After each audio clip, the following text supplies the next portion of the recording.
लेकिन आपसे हो ना पाई जब तक ना होई ना नो बहुत दिन के बाद वीडियो आवता है एगो। जैसे कि भोजपुरी के पावर स्टार के पावर ख़त्म हो चुकल बा। असली पावर स्टार, असली ट्रेंडिंग स्टार वाकई में केहू बा तो उ खेसारी लाल यादव। पावर यही जैसे शुरू होला।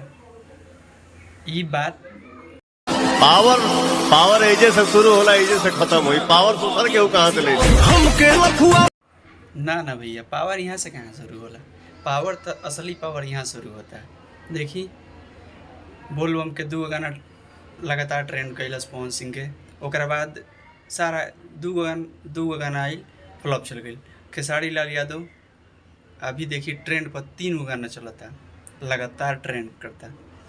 तो वाकई में खेसारी लाल यादव ट्रेंडिंग स्टार हैं और रहेंगे, और ऐसे ही तहलका मचाते रहिए। भोजपुरी में बोलबम का गाना लगातार 3 गाना ट्रेंडिंग है।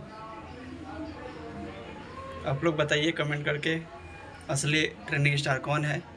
खेसारी लाल यादव एक ऐसा शख्स है जो कभी भी किसी टाइम में भी ट्रेंड कर सकता है। भोजपुरी के जब सारे कलाकार ट्रेंड नहीं करते हैं तो ये बंदा ऐसा शख्स है जो ये ट्रेंड करता रहता है म्यूजिक सेक्शन में यूट्यूब पे।